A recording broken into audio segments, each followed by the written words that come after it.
Transforme a sua jornada de conhecimento em mudança para o mundo. Vestibular PUC Goiás. Você no centro da mudança. Inscreva-se e estude numa universidade de ponta. PUC Goiás. Conhecimento a serviço da vida.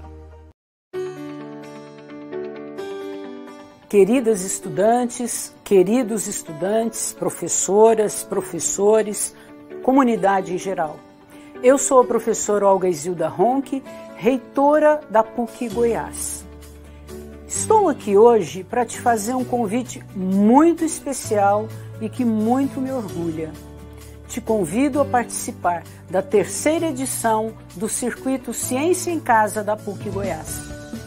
Nascido em maio de 2020, como uma solução para estarmos próximos e valorizando a ciência em um momento de tantas incertezas, o projeto ficou muito maior do que poderíamos imaginar no seu início. Foram mais de 60 mil participantes somente no ano de 2020, levando o que de melhor é produzido e discutido na PUC Goiás para espectadores de todo o Brasil e de fora, em países onde temos universidades parceiras e onde estudantes, professores e pesquisadores nos descobriram por causa desse conteúdo, por causa da relevância da ciência.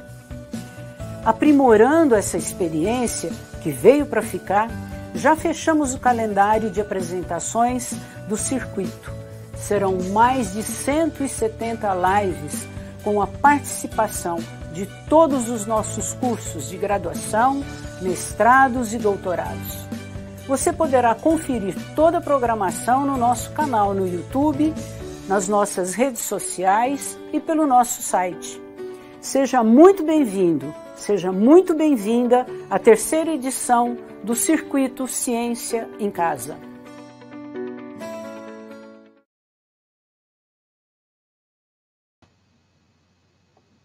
Boa noite, eu me chamo Yasmin Ribeiro da Costa, sou professora da Escola de Ciências Médicas, Farmacêuticas e Biomédicas da PUC Goiás e orientadora da Liga Acadêmica de Genética Molecular, a LIGEM. Gostaria de cumprimentar e agradecer a presença de todos e hoje no Circuito Ciência em Casa iremos falar de um tema muito interessante e atual, que é a nutrigenética, a influência da nutrição e do gene. Gostaria de agradecer às palestrantes pela disponibilidade de falar do assunto. Iremos iniciar com a professora doutora Thaís Cidália e, posteriormente, prosseguiremos com a doutora Aretusa Rocha. A professora Thaís Cidália é biomédica pela Universidade Federal de Goiás, pós-doutora em genética, doutora em biologia celular e molecular, mestre em biologia, área de concentração genética pela Universidade Federal de Goiás, especialista em docência universitária e professora da Universidade Estadual de Goiás. Docente permanente do Programa de Pós-Graduação, mestrado em Genética da PUC Goiás, geneticista no Laboratório de Citogenética Molecular e Genética Molecular, LAGENE, LACEN, Secretaria Estadual de Saúde de Goiás, pesquisadora, colaboradora no Núcleo de Pesquisa Replicon da PUC Goiás, atuando nas áreas de genética, com ênfase em genética humana, genética forense, genética molecular e aconselhamento genético.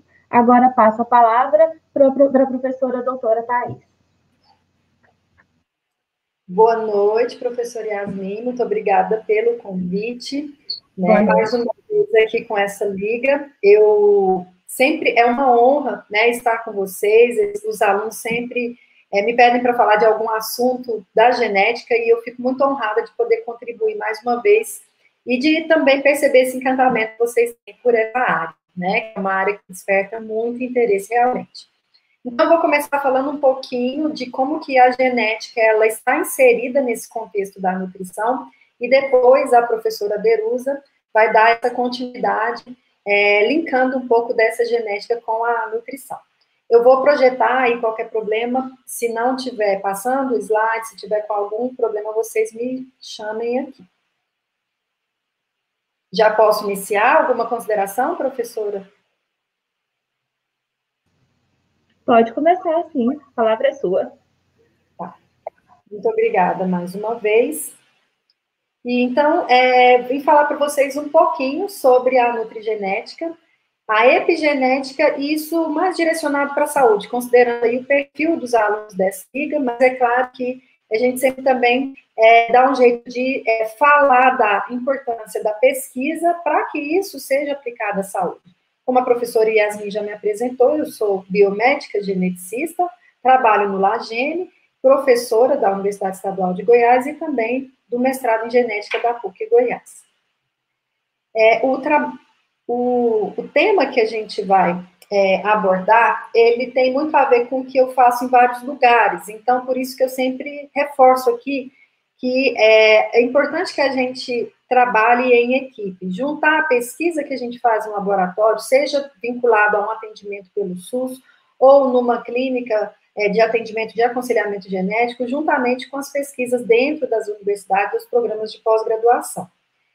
Para a gente começar a falar, então, desse assunto, nesse contexto científico, com aplicação à saúde, é importante a gente lembrar que nós temos como base o que a gente chama de individualidade biológica, e essa individualidade biológica, ela está relacionada ao perfil genético que cada pessoa tem, e com exceção, lógico, dos genes univitelínicos, esse perfil, ele é único. Apesar da gente ter uma interação com o ambiente, cada pessoa tem um perfil de DNA e, através dessa interação, vai ter uma resposta que vai depender justamente de como é esse ambiente que a pessoa está se desenvolvendo. E essa é a base do que eu quero chegar a falar para vocês, dos alvos epigenéticos e, inclusive, da alimentação.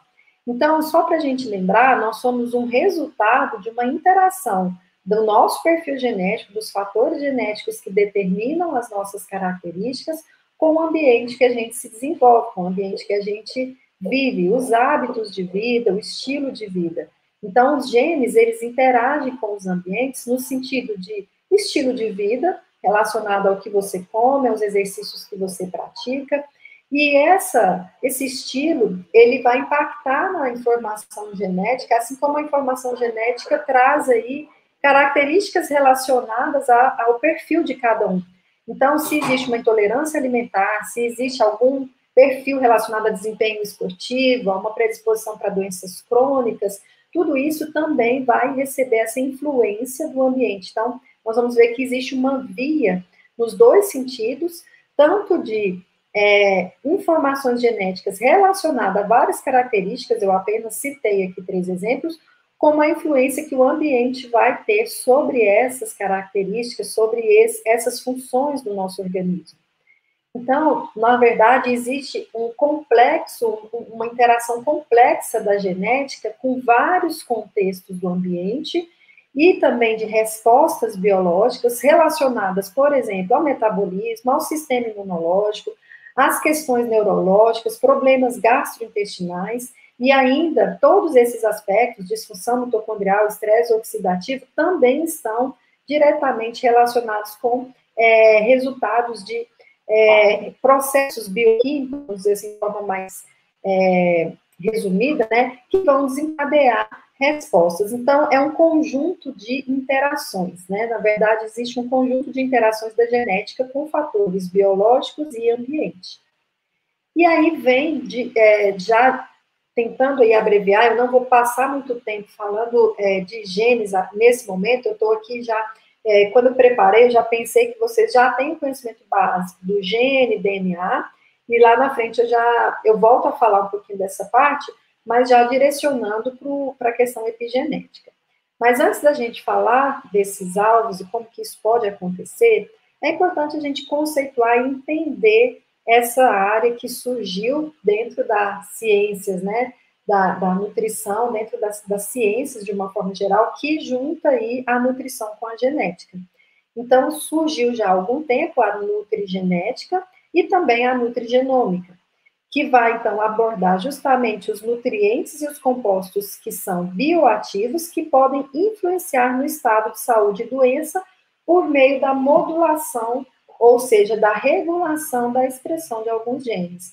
Então, é possível a gente conhecer variações genéticas que nós possuímos, chamadas de polimorfismos, que estão relacionadas a alguma predisposição ou algum risco para alguma doença, ou mesmo para uma característica, E, por outro lado, nós podemos entender que com alguns alimentos que têm aí compostos bioativos, esses genes podem ser regulados e, com isso, com esse conhecimento, nós podemos aí melhorar o estado de saúde em algumas questões, né? Porque existem vários indicadores epigenéticos que eu ainda vou especificar um pouquinho mais à frente. Então, a nutrigenética, ela é uma área que permite, através desse conhecimento dessas variações genéticas, que as pessoas possam ter uma alimentação mais personalizada, no sentido de ter um perfil genético, a partir do conhecimento do perfil genético, ter, então, algum tipo de alimentação que possa prevenir alguma disfunção, né, relacionada ao metabolismo, relacionada ao próprio sistema fisiológico, ou mesmo para alguma mudança que é desejada numa composição corporal, vamos dizer assim. Isso permite, lógico, a melhoria da qualidade de vida, já que pode prevenir algumas doenças e promover saúde. A via, então, de conhecimento desse polimorfismo genético para entender o que seria melhor na alimentação é o que a nutrigenética aborda. E, por outro lado, a partir do conhecimento dos bioativos presentes nos alimentos, surge a nutrigenômica, que é, então, essa possibilidade de usar essa alimentação a favor da resposta do organismo. Tudo isso é possível porque existe o que a gente chama de polimorfismo genético, que são variações que nós possuímos ao longo da sequência de DNA e que faz com que nós tenhamos respostas variadas aos efeitos também, às interações com o ambiente.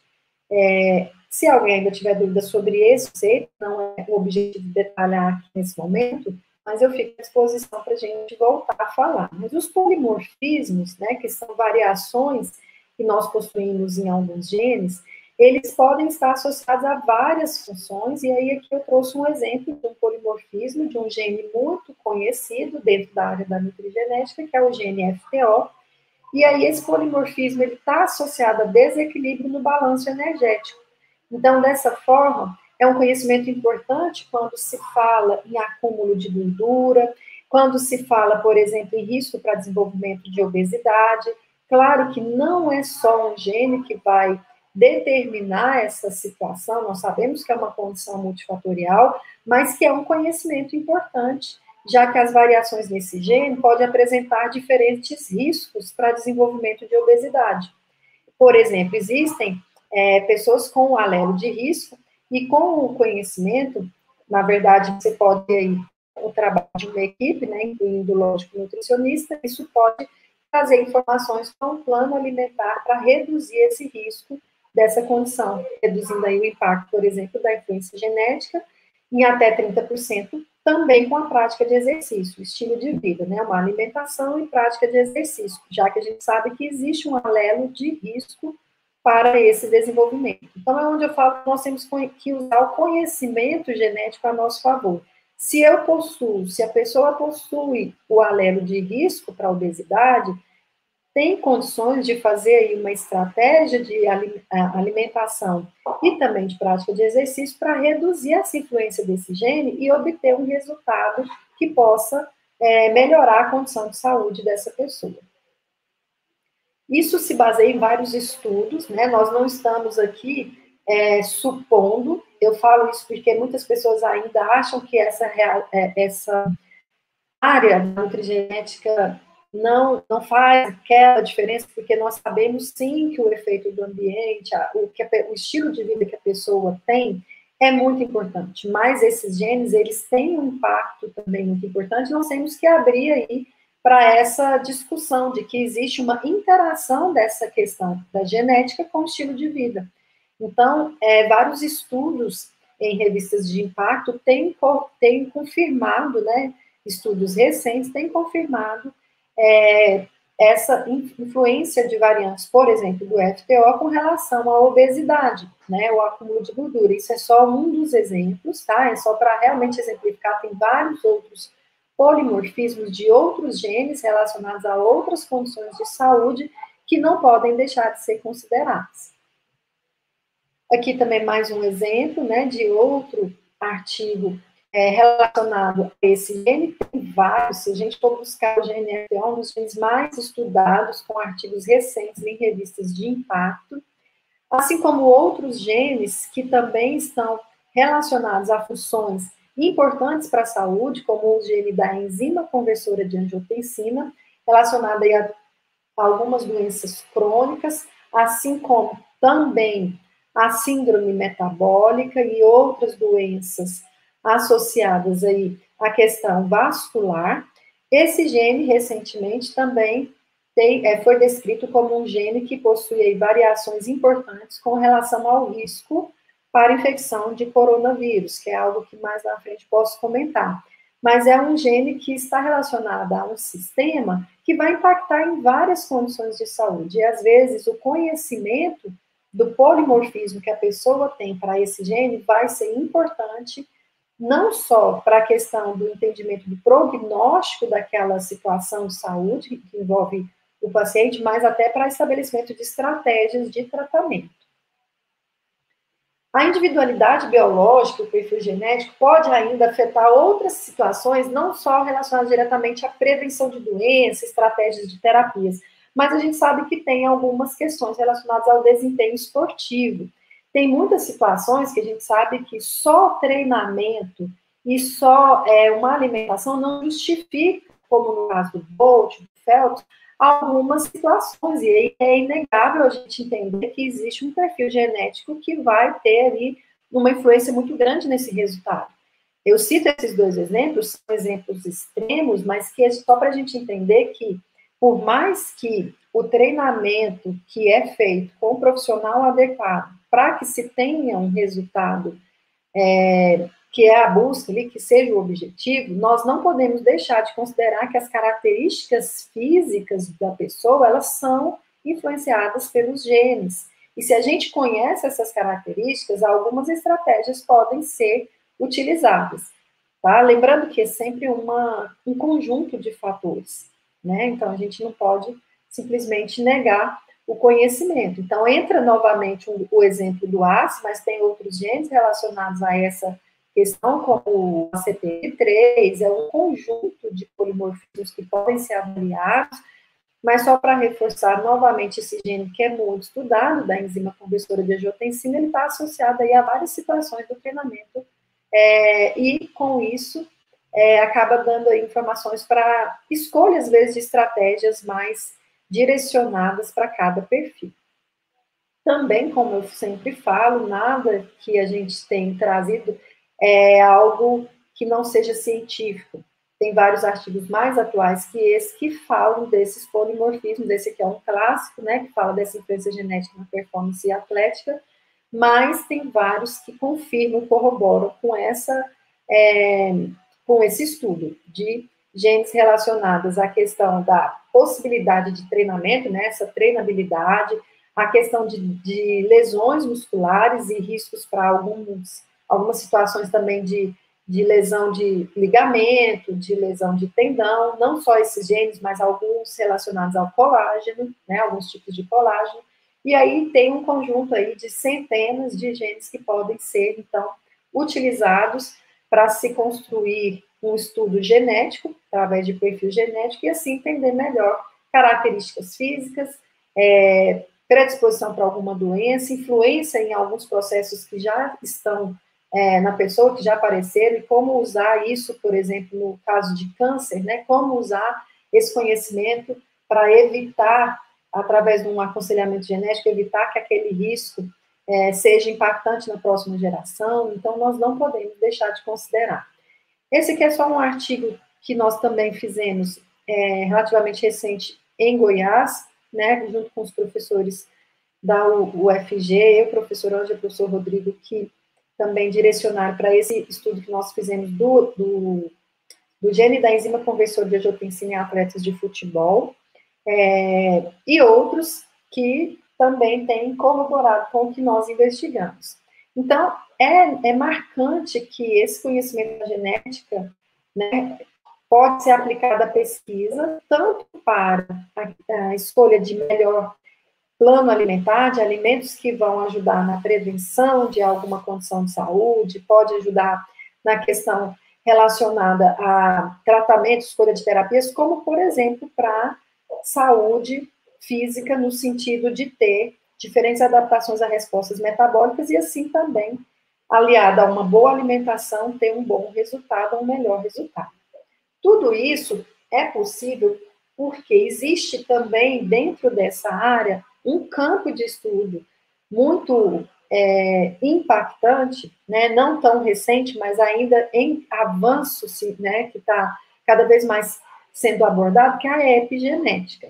A epigenética, ela vai abordar um ramo da genética que aborda uma atividade reguladora de genes, ou seja, a possibilidade de modular os genes, sem envolver mudanças na sequência do DNA, e que isso pode persistir por uma ou mais gerações. Então, essa possibilidade, né, esse ramo da genética, ele vem inovando o campo de estudo de doenças complexas, ele vem auxiliando aí a nutrigenética e a nutrigenômica, assim como outros aspectos relacionados, por exemplo, até a questões da mente, né, porque a gente fala que nós somos também um resultado, a nossa saúde, ela é um resultado de um equilíbrio de corpo, de estado físico, mas também da mente, e nós já sabemos que existem atividades que regulam esses genes também, nessa parte de epigenética relacionada à ansiedade, a estresse, então um conjunto de situações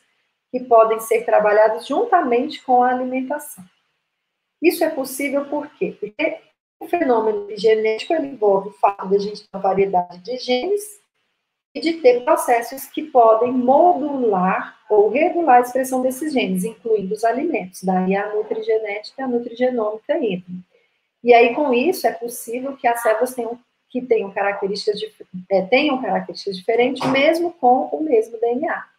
É um processo, então, de uma regulação da expressão desses genes. Às vezes, algumas pessoas chamam de silenciamento do gene, né? Tem um colega geneticista que sempre alerta, é muita pretensão nossa falar que nós vamos silenciar o gene. Mas é um termo muito comum de se falar quando a gente está dizendo que o gene, ele está sendo regulado para menos, né? Ele está, então, sendo mais inativado. Não é completamente silenciado, é lógico, mas é uma forma de falar que nós estamos diminuindo a expressão desses genes de alguma forma, né, com o uso aí de algum biotipo, a gente vai falando da influência e da alimentação. Então, a epigenética, ela traz essa possibilidade que, mesmo que as células possuam o mesmo genoma, a gente possa ter diferenças na expressão gênica, aumentando ou diminuindo a expressão de alguns genes, que é esse controle da expressão gênica, e esses processos, eles regulam as funções de genes, né, e de tecidos específicos ao longo de um tempo, em resposta a ambiente, idade e outros fatores. E aí isso inclui, lógico, sempre a alimentação. Então, nós sabemos que com a epigenética, várias situações do ambiente vão gerar ali um resultado, uma mudança no fenótipo, a partir da regulação de genes, e isso, quando a gente tem essa regulação, a gente tem um conjunto de proteínas, produtos de estresse, surge o que a gente chama de epigenoma, e um dos fatores mais impactantes como efeito no nosso epigenético é a alimentação através dos bioativos. Que aí a Aderuza vai provavelmente falar um pouquinho mais. Então, só para a gente lembrar como que isso na genética é possível. Como que um alimento, na verdade, um bioativo presente naquele alimento pode mudar ou regular a expressão de um gene e assim trazer um benefício. Nós vamos só lembrar rapidamente aqui que na célula nós temos os nossos cromossomos, que são unidades citológicas formadas pela molécula de DNA envolvida por um conjunto de proteínas, histonas, e também as não histonas, que são os nucleossomos, que em conjunto vão ali condensar na forma de cromossomo. Mas nossa molécula de DNA, então, ela está aqui na célula ligada a proteínas, no estado, então, no momento da divisão de condensação como cromossomo ou de cromatina, dependendo da fase do ciclo celular, só para a gente relembrar. E aí, com isso, existem mecanismos moleculares que podem atingir essa molécula de DNA, regulando a expressão de alguns genes. E aí, o que vai ser? Quais são os mecanismos que podem modular esses genes? O que acontece a nível do DNA que esse gene pode ser, então, mais ativo ou menos ativo? São as modificações químicas no DNA, no próprio DNA, a principal dela nós vamos ver que é a metilação. Pode acontecer também modificações em proteínas, nas histonas, que eu mostrei que estão ali envolvidas pela molécula de DNA, formando a cromatina. Como pode acontecer a ação desses compostos do ambiente em RNA não codificante. O mais comum da regulação da expressão gênica, ele ainda é o que a gente mais tem ainda de informações de como acontece, como que nós podemos usar isso a favor, é a metilação do DNA, que é a nível transcricional. E essa regulação epigenética, ela acontece porque a metilação no DNA em regiões que a gente chama de ilhas CPG, que são as ilhas de citosina, fosfato e guanina, ela acaba sendo um alvo para essa metilação, através da ação de enzimas que são as DNMTs, a DNA metiltransferase, que é capaz de, então, utilizar o metil para se ligar ao DNA, provocando essa metilação dessa molécula. Por outro lado, também pode acontecer o processo tanto de acetilação como de desacetilação de genes, que vai ser, então, com histonas desacetilases, são enzimas que também podem ativar a transcrição de genes através dessa reação, que é também importante como uma regulação epigenética. Então, esses mecanismos epigenéticos que surgem de metilação no DNA ou na histona, ou a questão do RNA não codificante, com a participação de enzimas, eles são os mecanismos que vão impactar aumentando ou diminuindo a expressão de alguns genes e dessa forma tendo aí um produto final que a gente busca, para várias situações, para melhorar a condição de saúde de uma forma geral. A metilação do DNA, como eu falei, que é o mecanismo epigenético mais estudado, mais frequente de repressão da expressão gênica, ele ocorre com essa modificação que a gente fala metilação porque ocorre uma transferência do grupo metil para o carbono 5 da citosina, por ação daquelas enzimas que eu já havia falado. São um conjunto de enzimas DNA metiltransferase, são vários subtipos. Então, essa metilação nada mais é que a adição de um grupo metil, que é a esse carbono 5, aqui para a gente exemplificar, o metil é adicionado, e essa enzima, então, promove essa transferência do radical metil, e com isso, nós temos aí cerca de 60% a 80% dessas regiões que são chamadas de sítios ou ilhas CPG do genoma do mamífero que são modificados por esse processo. E aí, quando isso acontece, a verdade é que, acho que tem uma figura aqui que a gente vai conseguir. Tá, antes dessa figura, rapidinho aqui, para eu não antecipar, eu vou explicar por que essa metilação ela interfere na transcrição. Nós vamos entender. Só para a gente, então, antes de ilustrar, saber que essa metilação, ela provoca esse silenciamento, que eu coloquei aqui entre aspas, da região. Por quê? A hipótese é de que o metil, ele dificulta a ligação de ativadores de transcrição, porque ele ocupa o espaço onde o ativador de transcrição iria se ligar, e aí, com isso, ele acaba inativando, silenciando a expressão desse gene nessa região, ou o metil, ele pode também participar recrutando complexos que vão ser repressores da transcrição nessa região. Então, são duas hipóteses que a metilação do DNA acaba trazendo aí esse silenciamento, ou acaba levando a essa regulação do gene para inativação, para diminuição da sua expressão. Então, olha só, para entender um pouquinho com essa figura, esse resultado da metilação no DNA é a modulação de genes através de uma inibição direta ou indireta de ligações de fatores de transcrição. Então, quando tem aqui a molécula de DNA e nessa região ocorre a ligação de radicais metil, ou seja, ocorreu a metilação, isso impede que o fator de transcrição se ligue na região promotora do gene. E com isso o gene fica inativo, a expressão do gene fica bloqueada, porque esse metil impede esse acoplamento do fator de transcrição, que seria a inibição direta, ou indireta, porque aqui pode recrutar outros fatores que vão, então, reprimir aí essa expressão. Por outro lado, se não houver metilação, o que acontece? O gene fica ativo, o fator de transcrição se liga, e com isso ocorre a ativação dessa região promotora do gene, e a expressão do gene vai estar ativa. Então, é o mecanismo mais comum que a gente sabe de regulação da expressão do gene, lembrando que a metilação é responsável por esse silenciamento, né, do gene.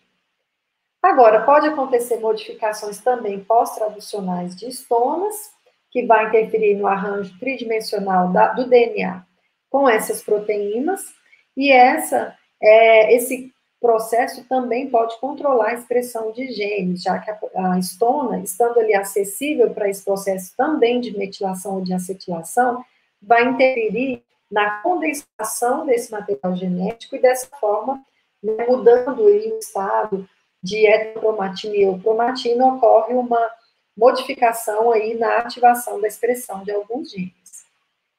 E os RNAs não codificantes, que também podem promover diversas modificações epigenéticas, mediadas aí por eles, né?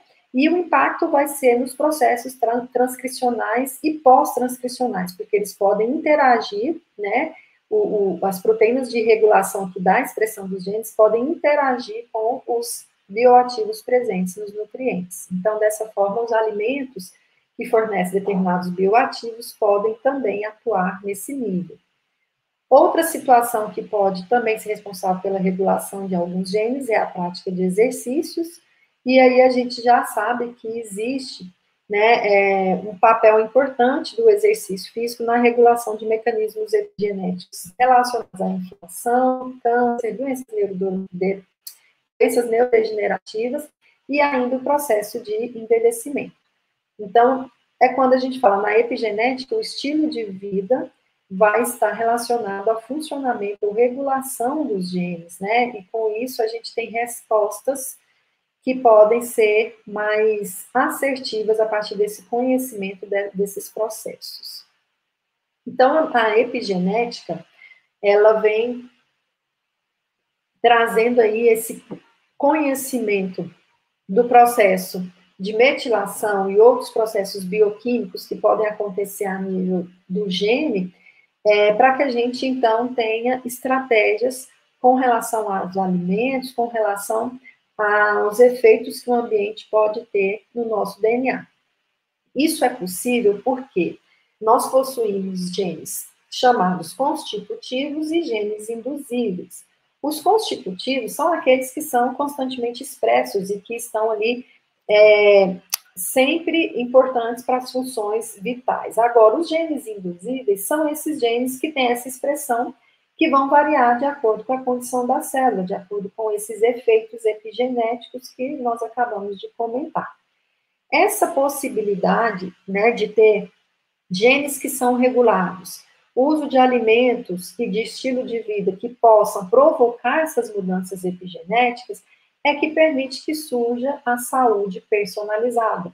O fato de você conhecer o perfil genético e usar essa informação a favor da saúde do indivíduo.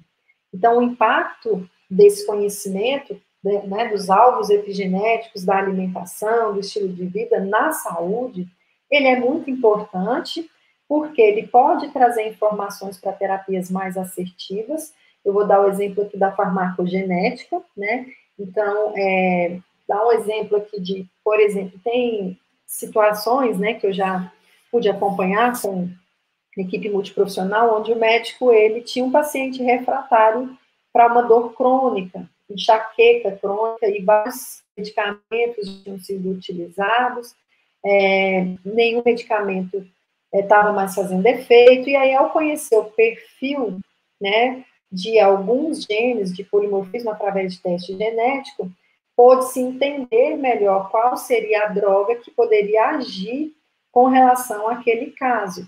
Lembrando também que, nesse caso, essa enxaqueca, ela estava presente em várias pessoas da família. Então, tinha uma influência, um peso de gene muito importante. Estou dando exemplo de enxaqueca, mas para várias outras condições.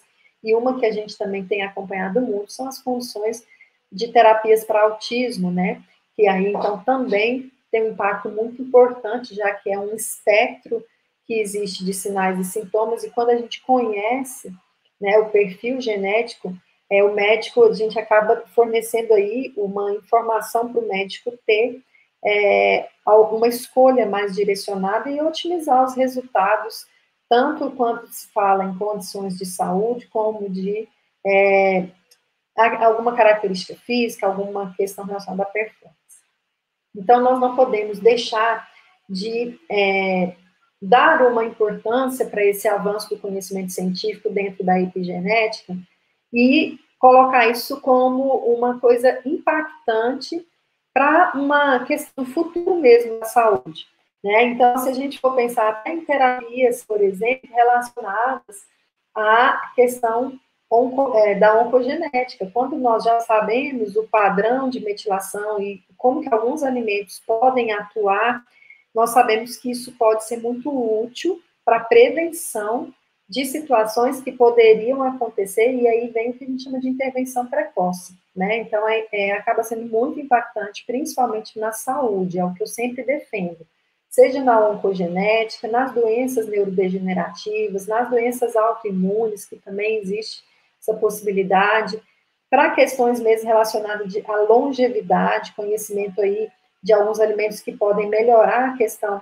do envelhecimento, as ações antioxidantes, né, que a gente pode promover com esses conhecimentos, através, lógico, de um trabalho de vários profissionais, é sempre uma visão, um olhar multiprofissional.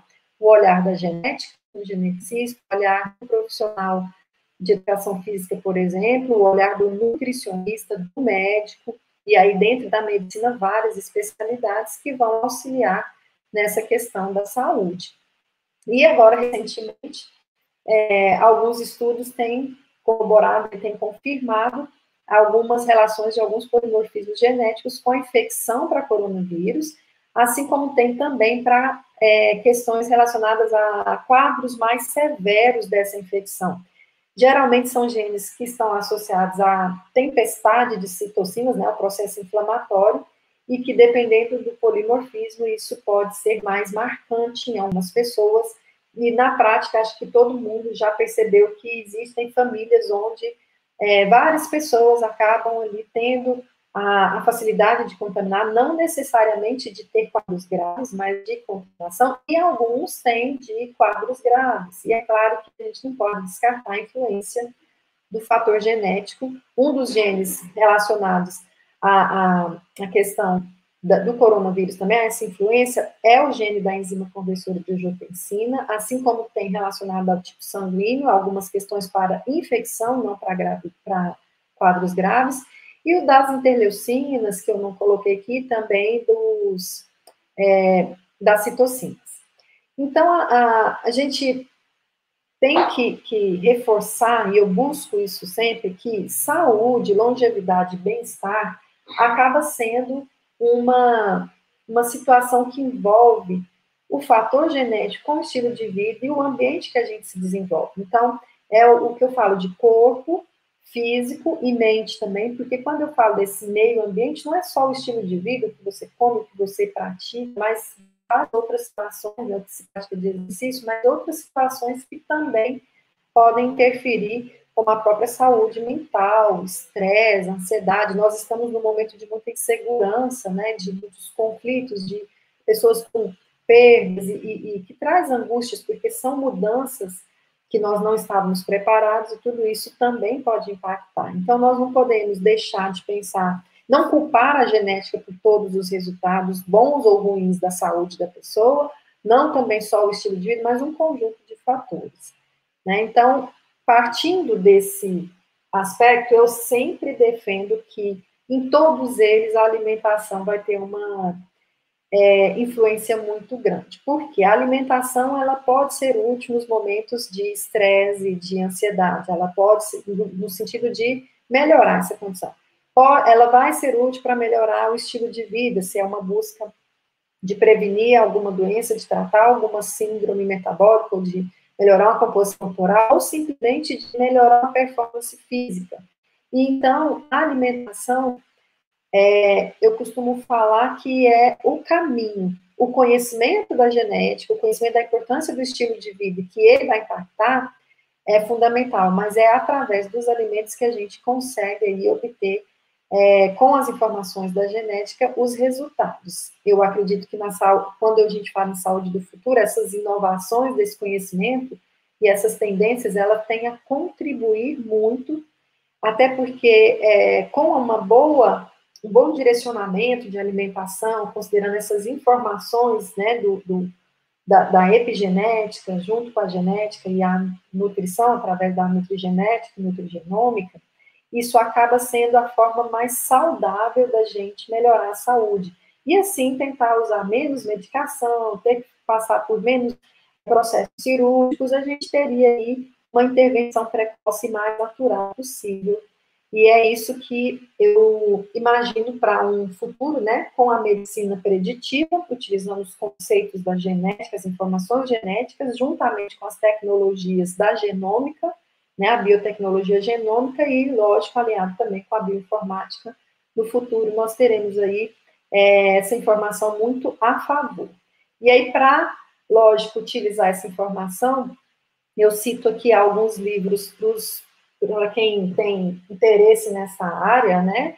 O clássico da Rita de Castro e Luciano Bruno, um dos primeiros livros na área, o da nossa professora e Maria Derusa, que eu não canso de recomendar, tenho aqui, está aqui do meu lado, e sei o quanto esse livro tem sido útil, principalmente pessoal aqui da nutrição, com quem eu trabalho, e também professor Anjo, professor Rodrigo, com quem eu já tive um artigo publicado também, falando dessa medicina genômica e como isso, eles têm trabalhado muito também com relação às doenças crônicas. Então, é uma área que tem pessoas que se dedicam a isso e que trazem isso, de certa forma, cada vez mais com resultados, né? Tanto na parte científica como na prática, né? Então, essas aplicações, elas são inegáveis, né? Da genética preditiva junto com a questão da alimentação, da nutrigenética, da genômica funcional.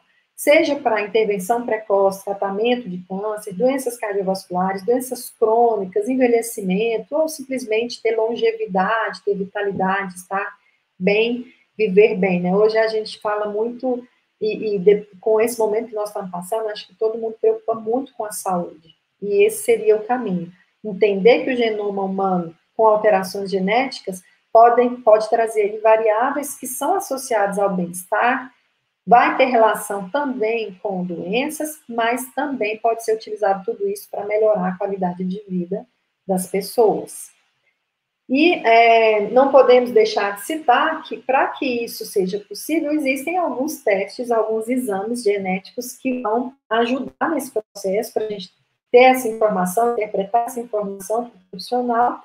E existem os testes preditivos, que trazem essa informação, por exemplo, do risco de ocorrência e recorrência de uma doença genética, e outros que vão trazer informações sobre predisposição para desenvolver algum problema específico. Seria mais o teste de suscetibilidade para uma condição, para uma doença. E aí vem os testes genéticos. Eu gosto do termo exame genético, é o que eu faço há 15 anos no LAGENE, a gente faz exames genéticos, mas popularizou como teste genético a partir do momento que se tem aí esse conhecimento de perfis que são utilizados para várias situações, e nos Estados Unidos já é muito comum, né, esse teste genético, que acaba sendo um teste mais rápido. Não existe só o teste genético para essas finalidades. Claro que, por isso que eu gosto do termo exame, porque desde o cariótipo, isso já é uma informação genética importante quando se fala em saúde.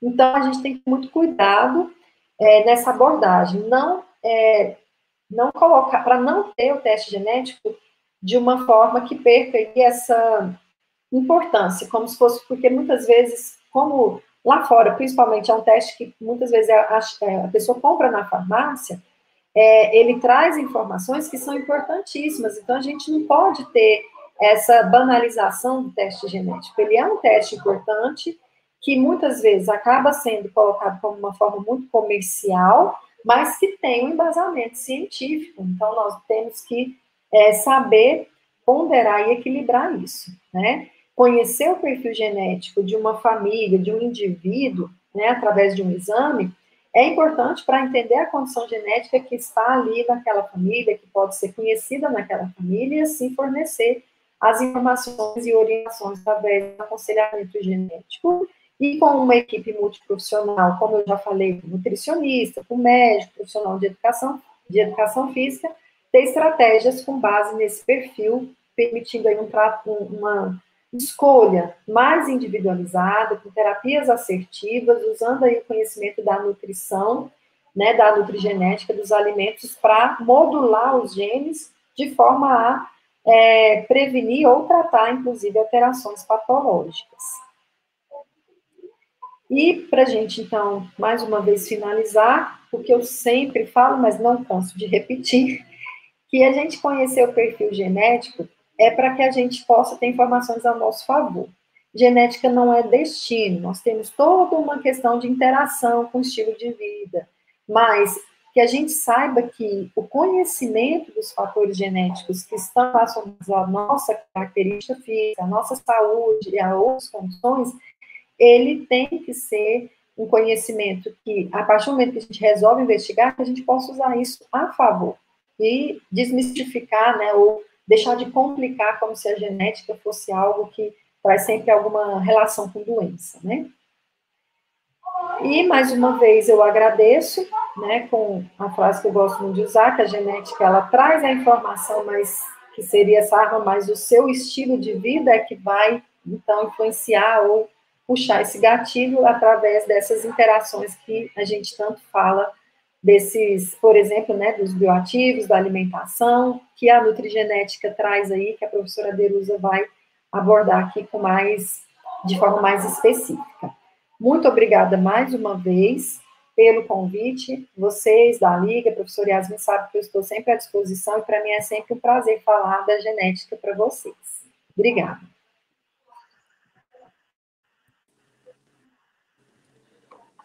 Olá, professora, boa noite. Eu queria agradecer mais uma vez a participação da professora Thaís nos nossos eventos. É sempre muito bom ter a fala dela por aqui. Eu estou dando uma olhadinha aqui no chat e eu gostaria de pedir para vocês que estão nos assistindo que participassem com perguntas. Se tiverem perguntas, pode mandar, fica à vontade.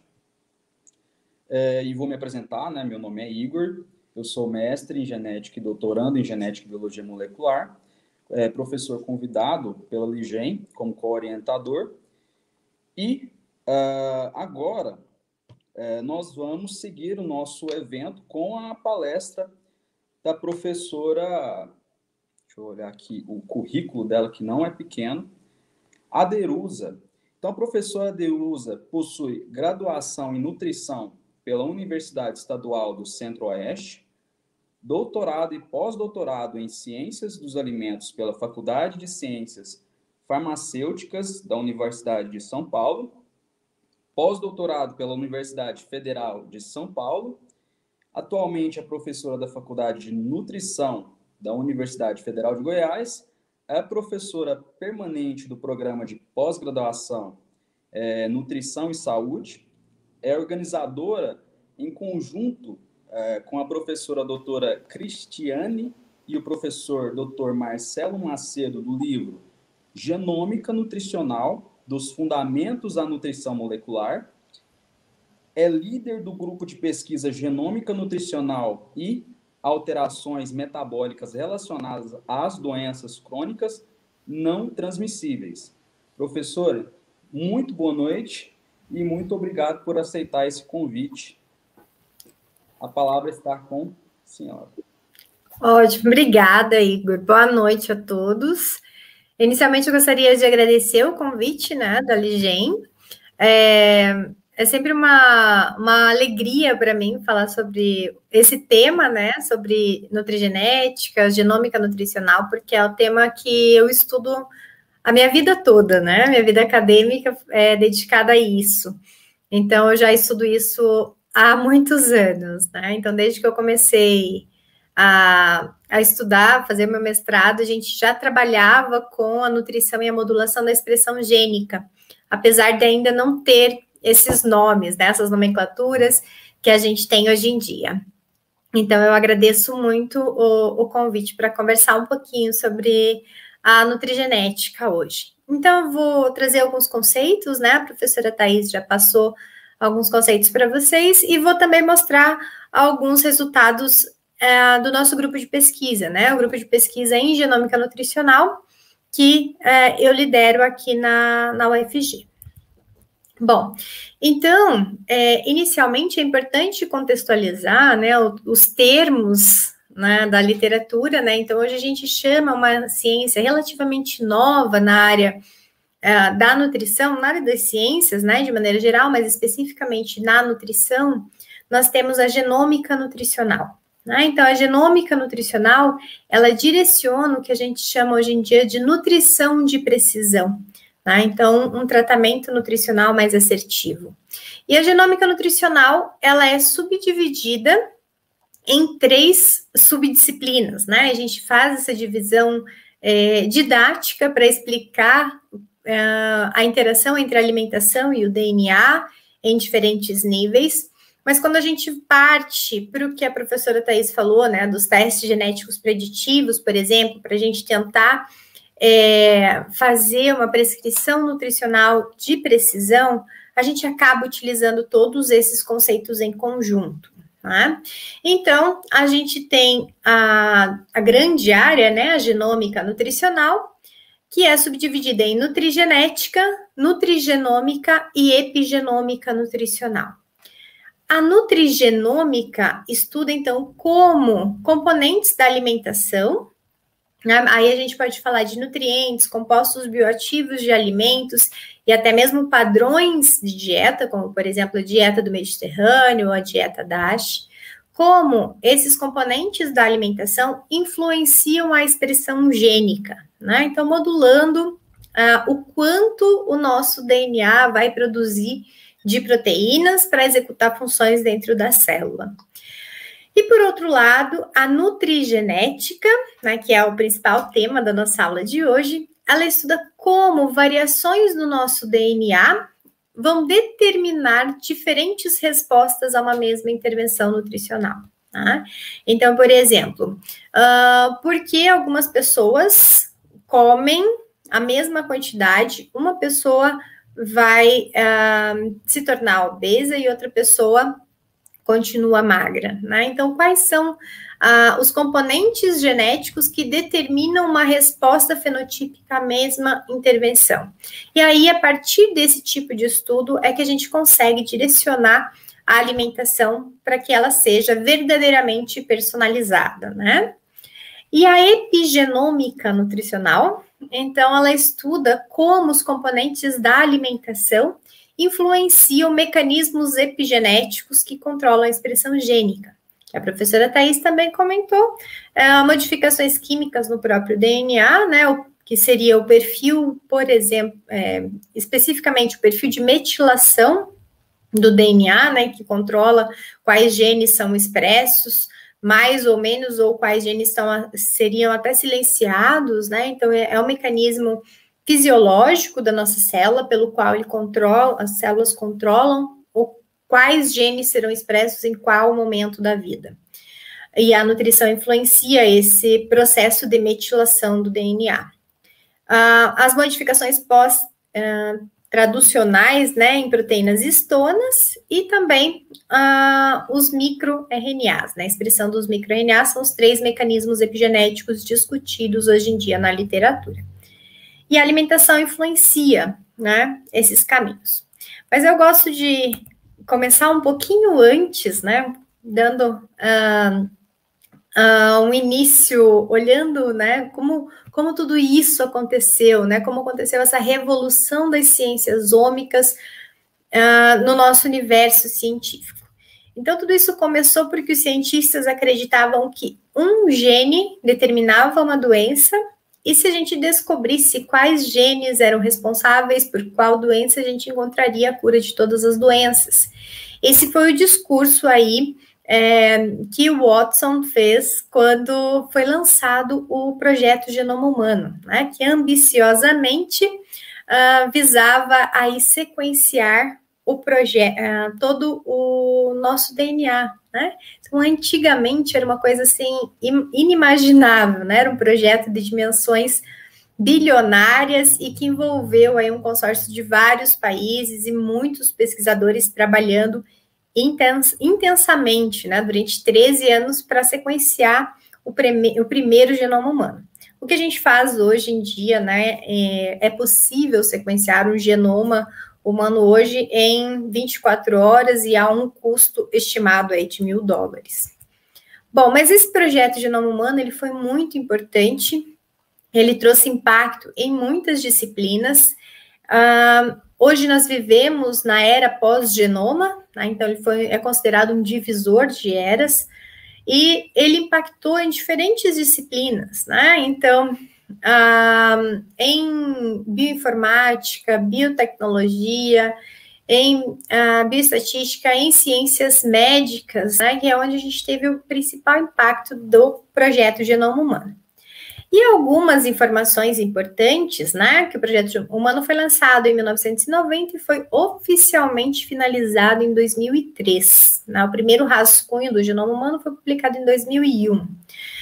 Bom, mas a informação importante, né, que foi encontrada aí no projeto Genoma Humano, que construiu uma sequência referência do DNA humano, é que nós, todos os seres humanos, apesar de termos características fenotípicas muito diferentes, né, nós somos 99,9% idênticos. Existe uma similaridade muito grande na nossa sequência genômica, né? E aí, a partir dessa informação, a gente começou a ter uma evolução maior aí no campo dos estudos genéticos, né? Então, se a gente pensar que 0,1% pode ser muito pouco, mas se você olhar na imensidão do genoma humano, a gente tem 3 bilhões de pares de base que compõem aí o nosso genótipo. A gente tem aí um universo de 3 milhões de variações de uma pessoa para outra, né? Então, esse número acaba sendo bem significativo. E existem muitos tipos de variação no genoma humano.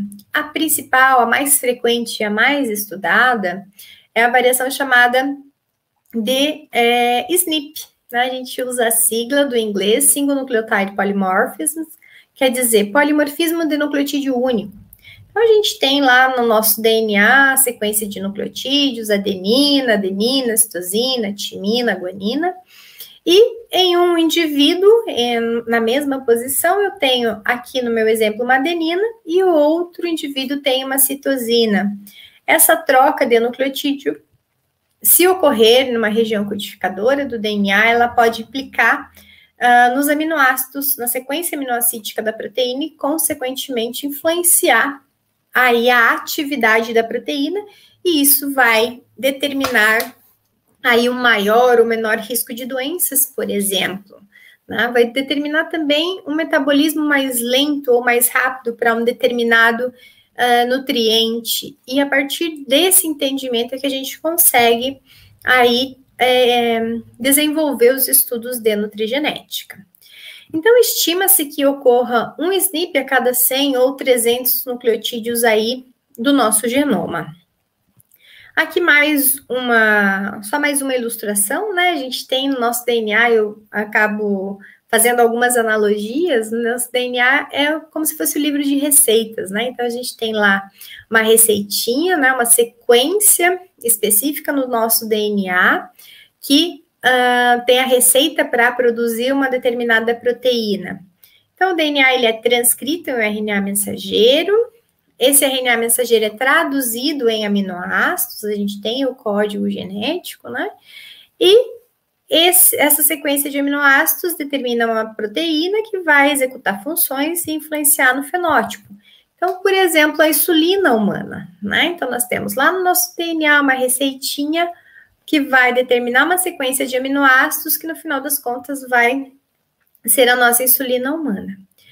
Alguns indivíduos têm ainda receitinha aqui para produzir insulina, só que aqui tem uma troca de letrinha. Ao invés de ter aqui uma adenina nessa determinada posição, tem uma citosina. O transcrito também vai mudar, né? Ao invés de ter uma uracila, vai ter uma guanina. A trinca, né, o códon, vai ser modificado. E o aminoácido, ao invés de ser uma tirosina, vai ser um ácido aspartico, por exemplo. E esse aminoácido vai ser trocado aqui na proteína. Ela continua sendo uma insulina, só que pode ser uma insulina mais fraca, que vai atuar menos ou que vai ter uma meia-vida menor, e isso pode implicar no risco do desenvolvimento de diabetes, por exemplo. Né? Então, aqui é só um exemplo fictício aqui do que acontece no nosso genoma. Só para a gente começar a nossa conversa de hoje. Bom, o fato é que, identificados esses polimorfismos, essas variações aí no DNA humano, e surgindo também toda uma conversa diplomática de que o genoma humano ele não é patenteável, né? Ele tem que ser publicado em bases de dados públicas, que todos os pesquisadores, todos os indivíduos possam ter acesso a essa informação. Surgiram também alguns bancos de dados bem interessantes, como o DataB SNP, né, que é a base de dados aí do NCBI, do governo americano, que tem aí um catálogo de todos os sítios de variantes do nosso genoma. Então, ele tem aí informações a respeito desses polimorfismos. E também um outro estudo bem interessante que gerou, né, um banco de dados importante é o HapMap, né, que é um site que faz a indexação aí de padrões alélicos que são herdados em conjunto, né, de regiões próximas do DNA, variações que são herdadas em conjunto, que estão em desequilíbrio de ligação e que podem ser utilizados como biomarcadores de populações. Então, esses são conceitos importantes aí quando a gente pensa em aplicar genética para fazer praticar, na verdade, né, a medicina de precisão. E um outro projeto muito importante também, que surgiu, né, após o projeto Genoma Humano, foi o projeto 1000 Genomas. Então, ele tinha a ambição aí de sequenciar o genoma de 1000 indivíduos, e no final das contas, quando ele foi finalizado, ele tinha sequenciado aí o genoma de mais de 2.500 indivíduos. E esses 2.500 indivíduos foram aí oriundos, né, o DNA desses indivíduos de 26 populações. Então, ele reflete a sequência do DNA de muitas populações aí, e é um banco de dados bem importante. Algumas informações relevantes do projeto 1000 Genomas é que existem 88 milhões de possibilidades de variação entre os genomas, né? E dessas mais de 88 milhões, 84 milhões e 700 são SNPs, né? São polimorfismos de nucleotídeo único, aí reforçando a questão de que realmente esse é o tipo mais frequente de variação do genoma humano.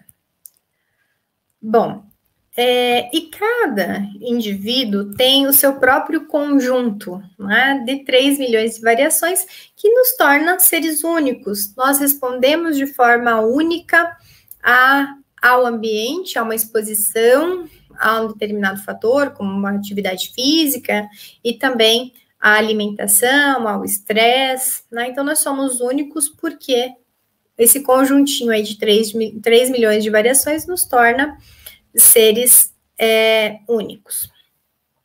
E aí, as pesquisas evoluíram ao ponto de podermos comparar genomas, né? E comparando genomas de pessoas com uma determinada doença com as pessoas que não têm a doença, né? São os casos e os controles. Os pesquisadores conseguem determinar quais variações são específicas de quais doenças. Então, eles fazem esse tipo de estudo, né, que são os GWAS, são os estudos de associação do genoma amplo. Então, fazendo essas comparações entre indivíduos que têm uma doença e indivíduos que não a têm, a gente consegue encontrar variações que são específicas de uma doença. Então, variações que são específicas para a obesidade, variações que são específicas para diabetes tipo 2, para alguns tipos de câncer. Um estudo bem interessante nesse tipo, né, de associação identificou quais são as variações em genes HLA que determinam, por exemplo, o risco do desenvolvimento da doença celíaca. E esses estudos, então, nos dão um panorama de quais variações no DNA, né, quais genes são importantes para determinar o que nós chamamos de doenças poligênicas complexas. Então, a maioria dos casos de obesidade, eles não estão relacionados a apenas um gene, eles estão relacionados a vários genes, né, a variações em muitos genes, que combinadas entre si, mais a influência do ambiente, vão determinar o fenótipo obesidade. E isso levou, então, ao desenvolvimento de outras abordagens, tá? Então, a gente não trabalha com um único gene, a gente trabalha com um conjunto de genes, um conjunto de polimorfismos que determinam uma determinada característica. E aí surgem o que nós chamamos de score de risco poligênico, ou PRS. Então, essa é uma abordagem mais inovadora hoje em dia, para que a gente consiga entender um pouco mais da complexidade envolvida na gênese das doenças. Então, a gente consegue identificar que cada variação ou cada gene tem pesos diferentes na determinação de uma determinada condição, e a partir daí a gente consegue desenhar, né, algumas intervenções para minimizar o impacto dessas variações genéticas. Então, por exemplo, aplicando esses scores de risco poligênico, esse estudo bem interessante aqui identificou que olhar para muitas variações no DNA pode auxiliar desde o nascimento, né, na determinação do risco do desenvolvimento de obesidade. Então, eles identificaram aí uma determinada população, aqueles indivíduos que tinham baixo risco genético, ou seja, tinham menos polimorfismos, menos variações associadas com a obesidade, e viu que desses indivíduos, apenas 10% apresentavam obesidade. Então, a gente sempre trabalha com risco, né? Não é uma certeza, não é um diagnóstico de que vai ter ou que não vai ter uma doença, mas sempre riscos, né?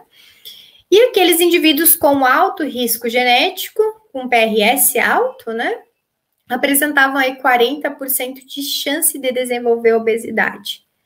E aí a grande pergunta, o que levava aqueles indivíduos de alto risco, né, genético a não desenvolver obesidade?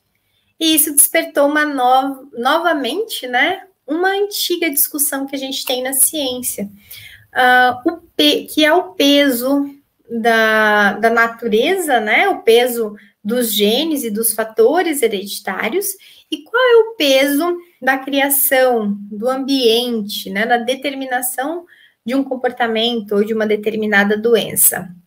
Então, o que determina o fenótipo saudável ou não saudável? Muitas pessoas perguntam para mim, Aderuza, quanto por cento da obesidade é genética e quanto por cento é ambiental? E, na verdade, a gente não tem uma resposta numérica fixa, fechada para essa pergunta. Mas o que nós temos hoje de conclusão, né, que isso já foi debatido pelos filósofos gregos, Aristóteles, Platão, o que a gente tem hoje ainda é que não existem fatores genéticos que possam ser estudados de maneira independente do meio ambiente, e também não existem fatores ambientais que funcionam de maneira independente do genoma. A gente tem uma interação entre esses fatores, e essa interação é que vai determinar aí uma condição metabólica. Então, por exemplo, eu trouxe esse trabalho, que é bem interessante, que ele fez uma associação entre a obesidade, um estilo de vida não favorável e o score de risco genético na determinação do risco da diabetes tipo 2, tá? Então, o que ele fez? Ele separou os indivíduos a partir do estudo, né, da genotipagem de 193 polimorfismos, né, 193 variações genéticas, e identificou aqueles que tinham baixo risco genético, aqueles com risco genético intermediário, aqueles com alto risco genético. Separou eles também pelo peso, com peso normal, sobrepeso e obesos. E também e fez aí uma escala de risco, né? Cálculos estatísticos para determinar o risco do desenvolvimento da diabetes tipo 2. De maneira interessante, todos os indivíduos que apresentavam peso normal, independente aqui do risco genético, eles estavam com menor risco de diabetes tipo 2. Já aqueles que apresentavam um baixo risco genético e quando apresentavam obesidade, eles tinham um risco aumentado de diabetes. Então, mostrando essa interação entre os fatores ambientais e genéticos na determinação do diabetes tipo 2. E ele também fez a associação, né, a combinação do score de risco genético. Vocês vão encontrar na literatura o PRS, que é Polygenic Risk Score, ou GRS, né, Genetic Risk Score. O estilo de vida e o status de peso corporal na determinação de diabetes tipo 2. Ele usou indivíduos com baixo GRS e com peso normal como referência, né, porque eles têm o menor risco de apresentar a doença.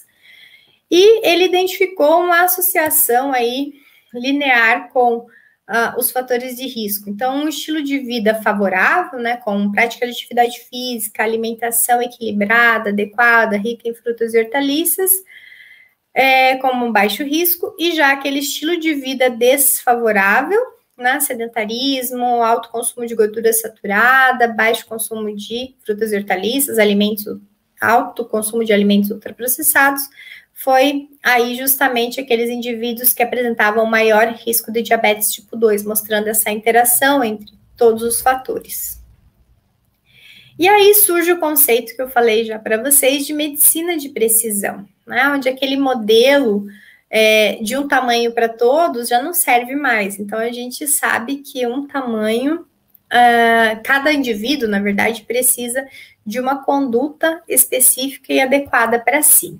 Né? Então, a gente sai da medicina tradicional, que trata todo mundo com uma determinada condição, por exemplo, mulheres com câncer de mama tratadas todas da mesma forma, e a gente passa para avaliar qual mulher desenvolveu qual tipo de câncer de mama, fazendo uma análise molecular e direcionando essas mulheres, o tratamento dessas mulheres de uma forma específica e mais assertiva. Tá? E isso acontece para várias doenças. O câncer é uma condição muito mais estudada, né? E por isso a gente tem mais trabalhos para citar, mas doenças cardiovasculares também a gente tem esse direcionamento, a farmacogenética está muito avançada, inclusive para se identificar metabolizadores normais, lentos, rápidos e ultra rápidos de fármacos, e isso vai determinar como será feito o tratamento deles. Então, hoje a gente volta, né, a compreender o que alguns pesquisadores do passado já falavam, que é mais importante você saber que tipo de pessoa tem uma doença do que saber que tipo de doença tem aquela pessoa. Então, a gente trata o indivíduo, a gente não trata especificamente a doença, né? Então, o conceito de medicina de precisão, ela visa tratar o paciente de uma maneira exclusiva, né? Então, cada ser é único, levando em conta o seu histórico, né, o histórico familiar, todo o histórico de vida, e analisando cada um individualmente, não só do ponto de vista genético, mas também olhando para os dados clínicos, bioquímicos e estilo de vida. E em estilo de vida a gente inclui aí a nutrição como sendo o principal fator influenciador da expressão gênica, né? Então, a nossa genética, né, influencia muitos pontos da nutrição. Por quê?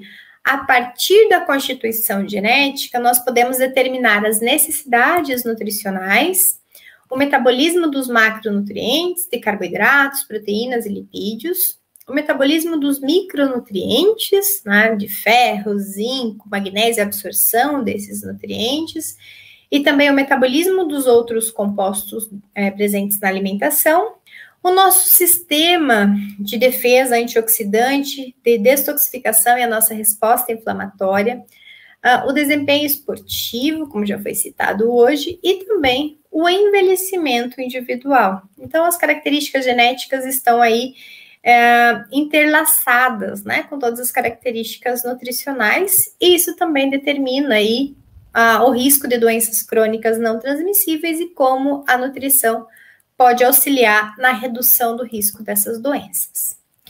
Então, um polimorfismo bem interessante, talvez seja um dos mais estudados na literatura, é no gene que codifica aí o PPAR-gama, né, o proliferador de peroxissomos, que é, na verdade, um fator de transcrição, né, uma proteína que leva uma informação para o DNA produzir uma proteína.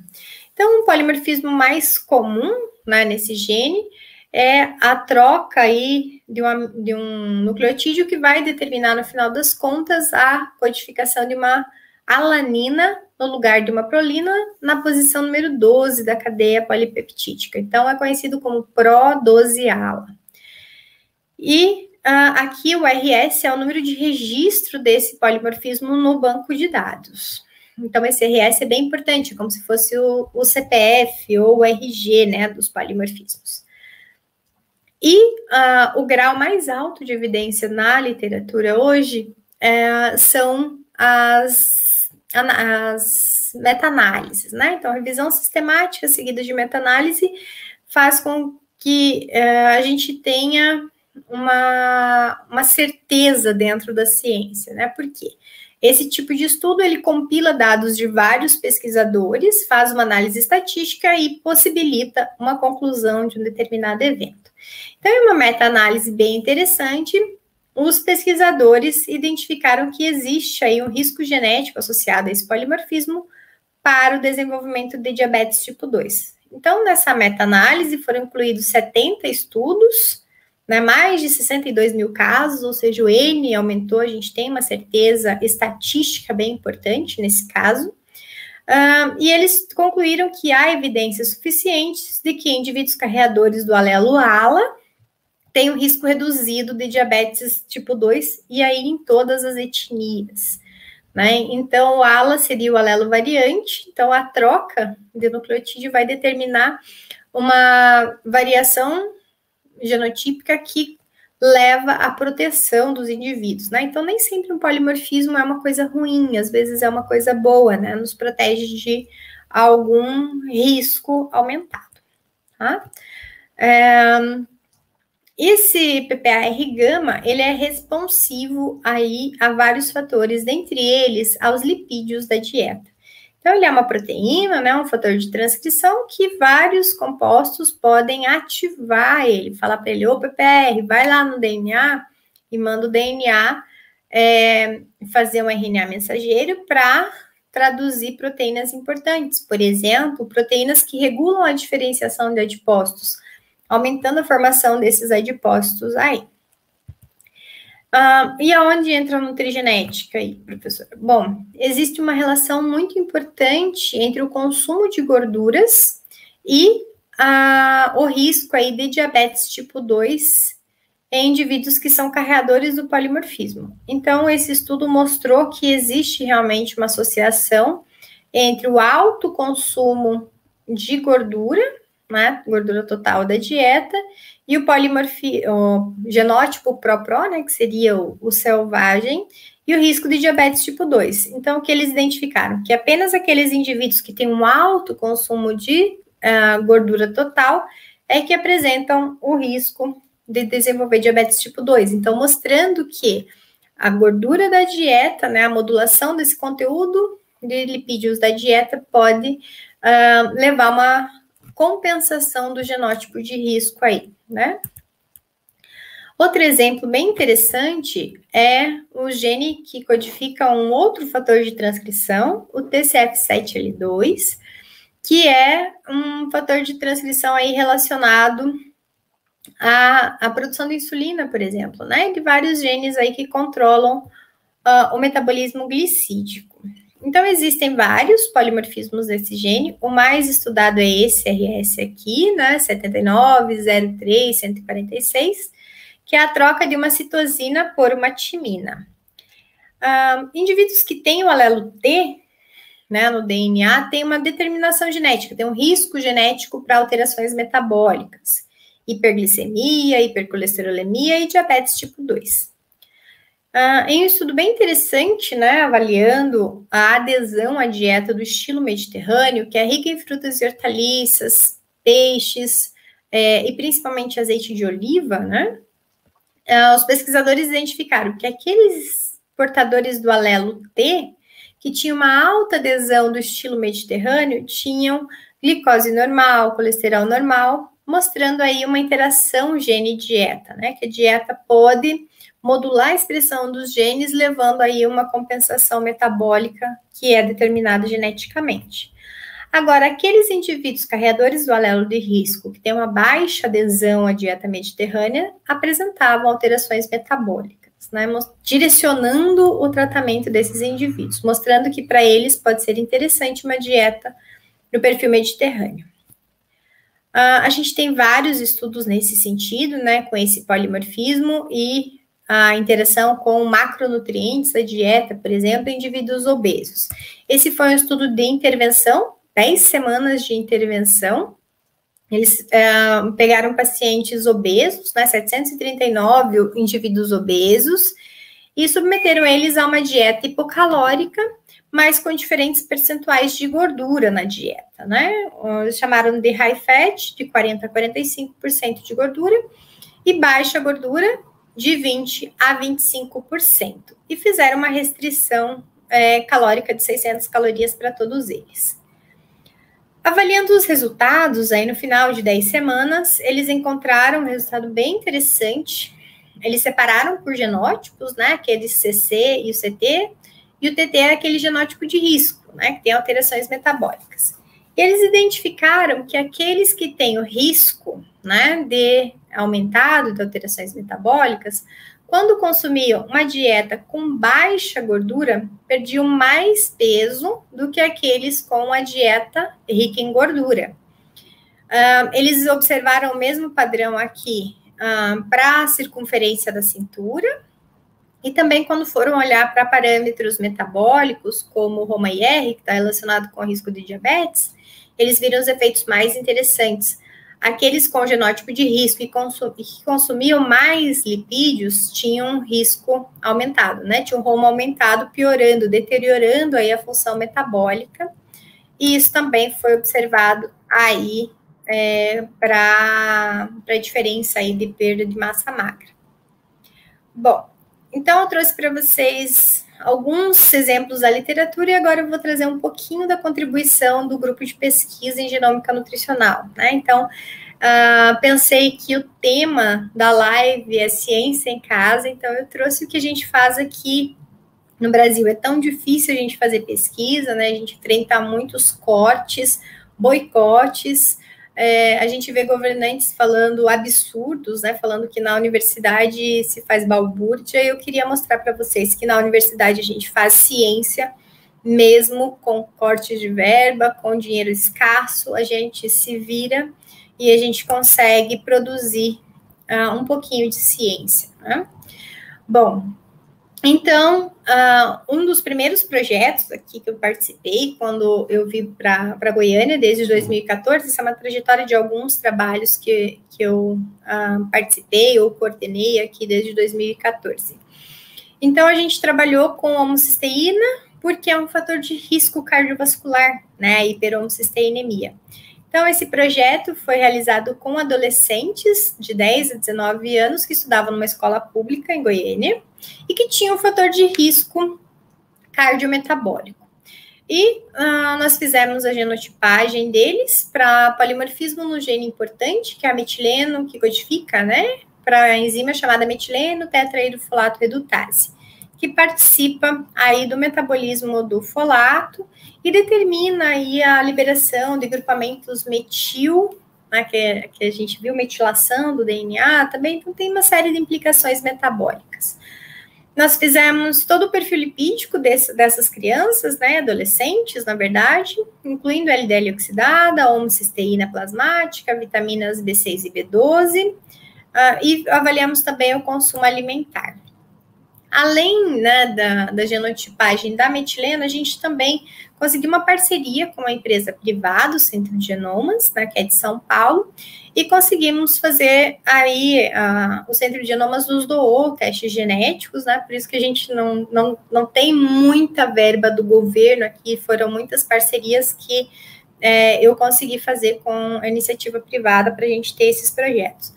Bom, então a gente fez aí o genótipo de vários polimorfismos envolvidos no metabolismo do folato também.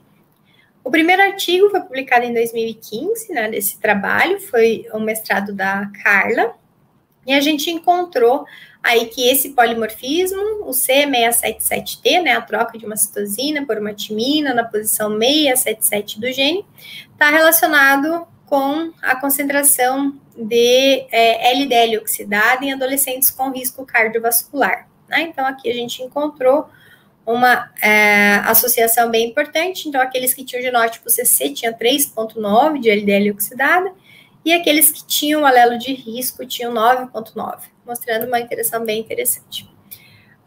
Depois eu fiz uma colaboração com um professor da University of Reading, professor Vimal Karani, e ele é epidemiologista, na verdade, e ele pegou esses dados nossos e fez um tratamento estatístico, e a gente publicou esse artigo também, e nós chegamos aí, encontramos uma associação inédita, por isso que está aqui pela primeira vez, né, a interação do gene da CONT, um polimorfismo importante, e a injeção de carboidratos na determinação do nível da LDL oxidada, e um outro polimorfismo no gene da FUT2, que está relacionado com o metabolismo da vitamina B12, e a ingestão de proteínas na determinação da concentração de homocisteína.